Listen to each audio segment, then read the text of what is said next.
So we've seen with verbal communication and the use of language that we're trying to strive for clarity and precision in the meanings of the terms that we use, but there's levels of ambiguity to verbal communication. In this class, I'm asking you to verbally communicate with me throughout the course, primarily through writing. And so I think it's important that we talk a little bit about how we can improve our writing. The kind of writing that I'm asking you to do in this class is a writing that I would call demonstrating your understanding. So your goal as a student is to write in a way that shows me that you have a good grasp on the concepts that we're reading about and that I'm talking about in these lectures. And so in this class, I ask you to show me your understanding of communication terminology and concepts through your writing. So this video and the page over here next to me, which is in the modules, is designed to, both of these things are designed to help you improve upon your writing so that you could show me your understanding and I can know that you're learning. I think about learning in this course using what's called Bloom's taxonomy of learning. This is the cognitive domain. And what Bloom did was he cataloged all of the activities that are involved in learning. What are each of the mental activities that a student does to learn? And then he arranges them here according to complexity, with level 1, remembering, being the least complex, that's just recalling information, and level 6, creating, being the most complex, right? Making something that didn't exist before. But in between, there's levels as well that I want to touch on quickly. Understanding level 2 is where we are explaining our ideas and our concepts. Applying is where we take the information that we're learning and we begin applying it to real life situations. It could be through taking some sort of action based on that knowledge. I think of it here in this class sometimes as just applying communication concepts to your own life, right? Thinking through your own situations using the concepts that you're learning in this class. So application could be applying it to some example from your life. Analyzing level 4 is where we take information and we are breaking something down into its parts, and we're showing how those parts all connect and fit together. That's analysis. Evaluating is level 5, and that's where we make judgment calls about something. Is it a good speech? Is it a bad speech? So evaluation involves taking some sort of criteria and applying it to an object of analysis. And then finally, creating, which I mentioned before, is the act of say, making something new, a presentation, a speech, writing a book, making a song, creating something, taking all the learning that you've done and putting it into the creation of something. In this class, we'll be primarily using levels 1 through 5, and I will have different ways of assessing those. The conceptual reflection quizzes, which is one of the places that I'm having you write, those will primarily be focused on assessing your ability to remember concepts and terminology from course readings, to be able to understand them. In other words, can you explain those concepts to me? And then finally, can you apply them to thinking about your own life situations and things you know about out there in the world. So your ability to apply that information to examples. In the analysis paper, which is coming later in the semester, and I'll be introducing shortly, I think next week.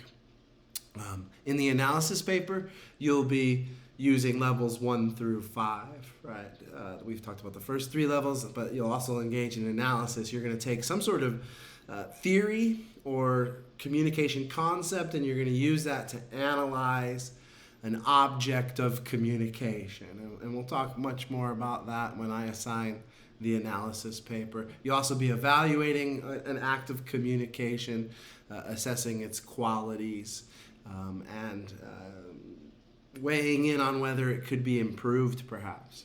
Okay.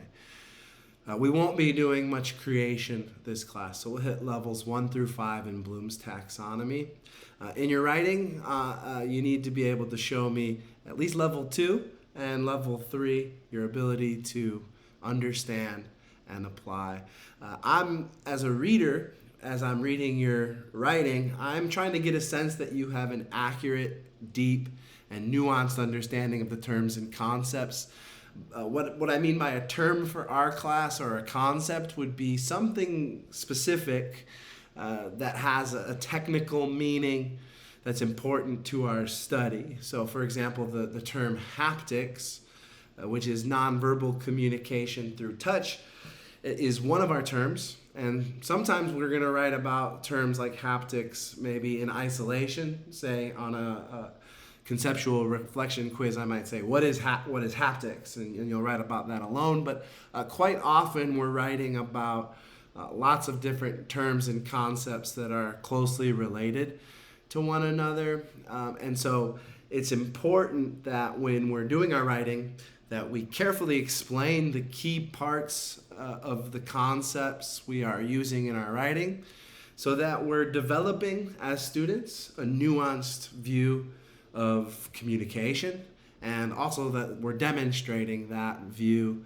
to our readers. We're kind of teaching our readers how to look at communication in a complex way. Students, oftentimes when they're writing to me, they, assume that I know the terms and the concepts because I teach them. That makes sense. But as a result, they sometimes don't spend enough energy trying to demonstrate their understanding to me. I think of it like showing your work in math.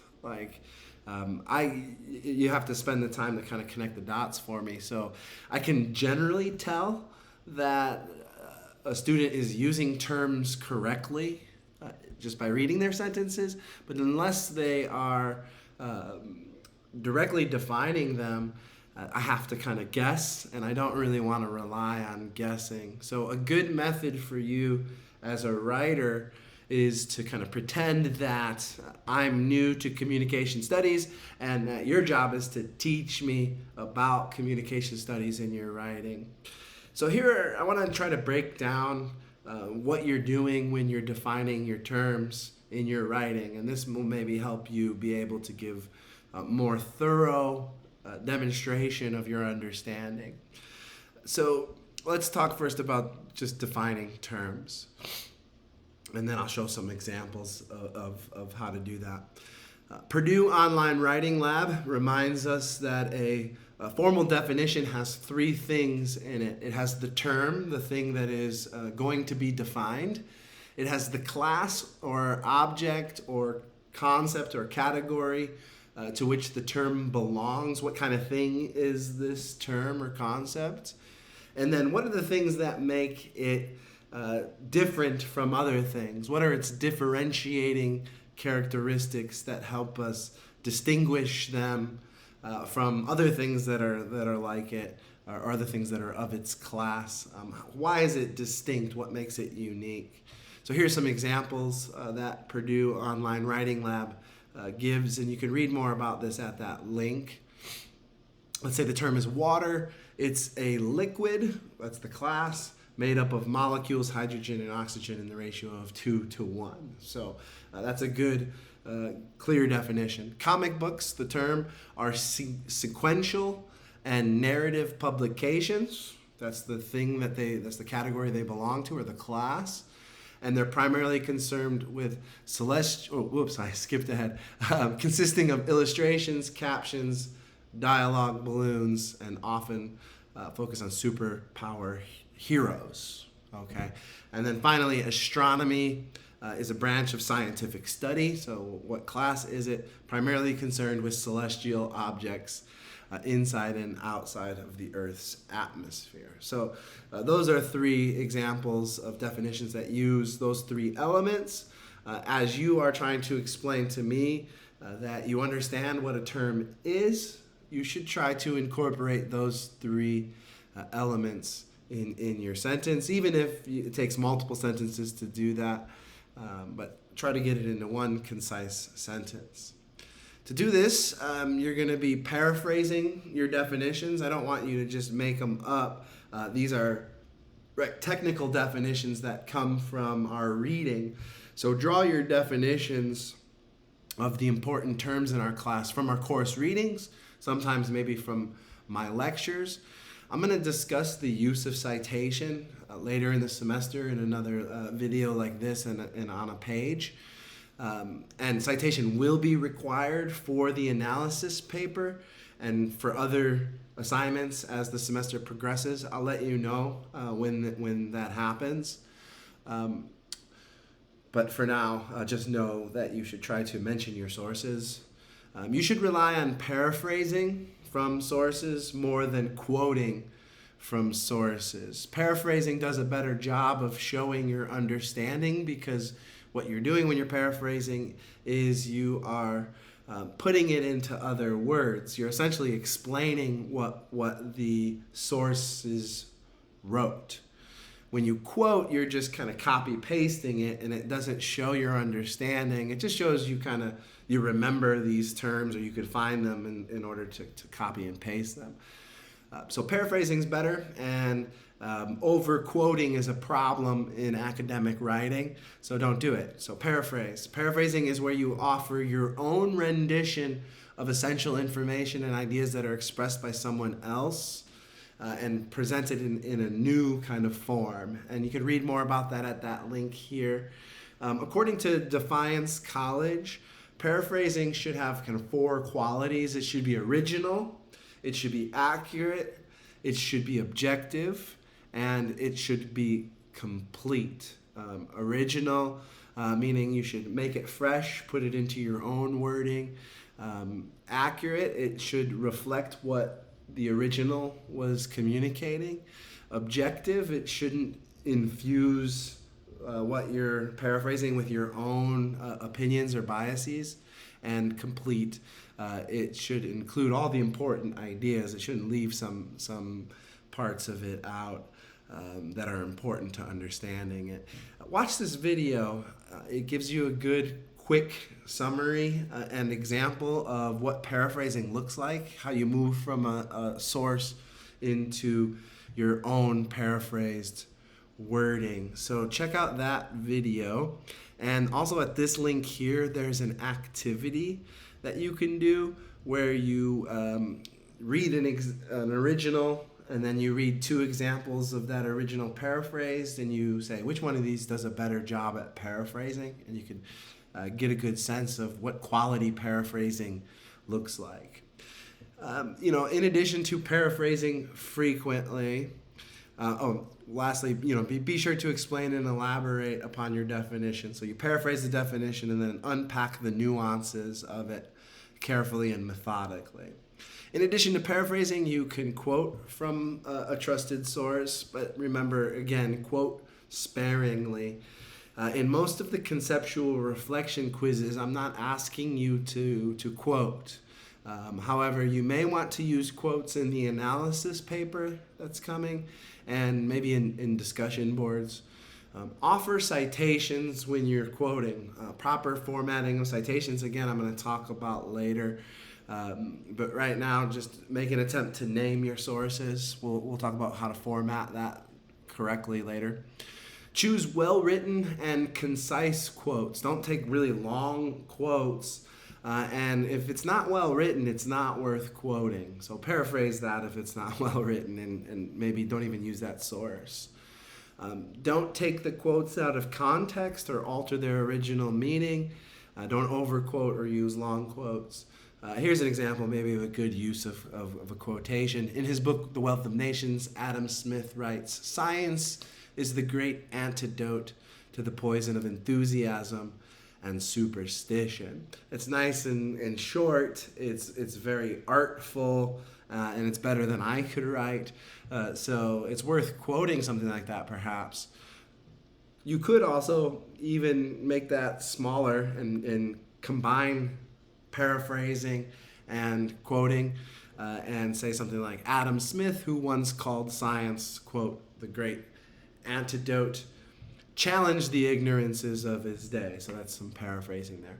Always follow your quote with an elaboration of the quote. Quoting the definition, if you're using quoting to define a term, it's at best going to show me your ability to remember material. It doesn't necessarily show me that you understand it.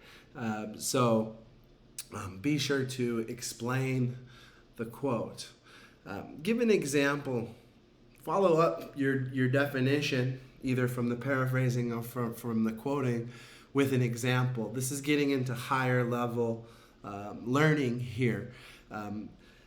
Offer a helpful example that's going to illustrate the term or present it in a more concrete way. So we have this kind of abstract idea. Can you give me a particular concrete, true-to-life example that's going to illustrate it or make it more visible to me or understandable to me? When you give examples, you're showing me your ability to apply concepts to life situations.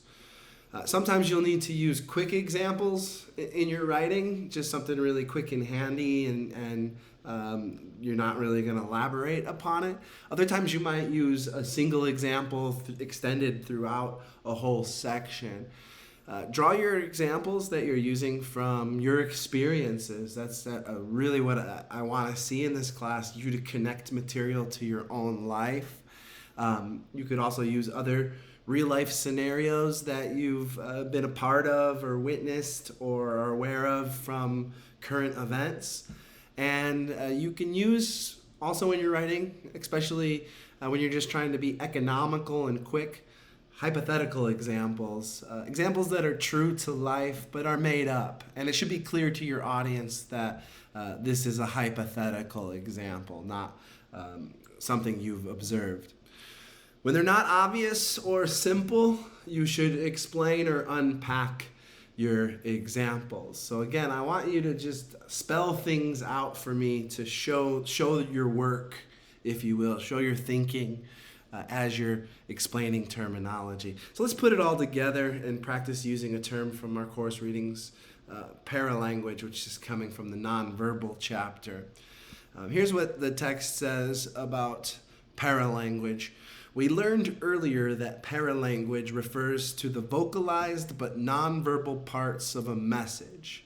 Vocalics is the study of paralanguage, which includes the vocal qualities that go along with a verbal message, such as pitch, volume, rate, vocal quality, and verbal fillers. Okay, so that's kind of a quote of that. I could put that right into my quiz answer, but that's 2 sentences, and it doesn't demonstrate your understanding. It just shows your ability to find the word paralanguage in the book and copy paste the stuff around it.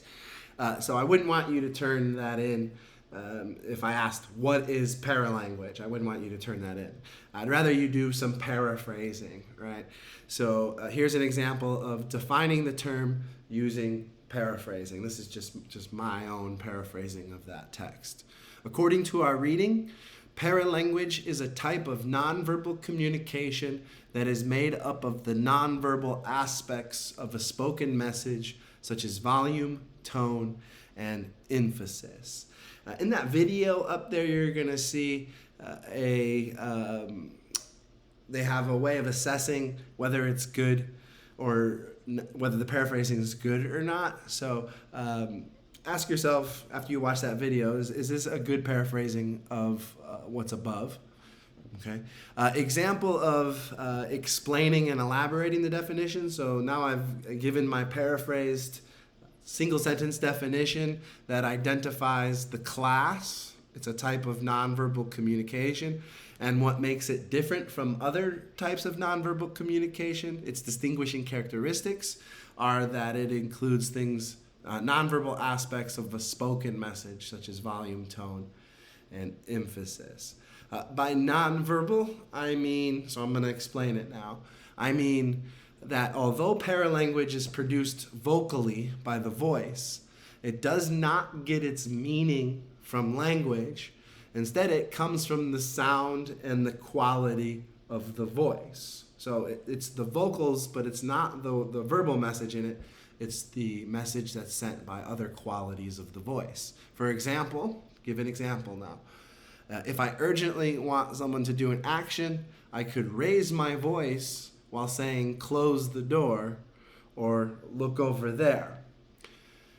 Then I'll explain the example. The verbal message doesn't express urgency. The words close the door just means to close it. It doesn't tell us whether you should close it urgently or not. It could just be casually close the door, right?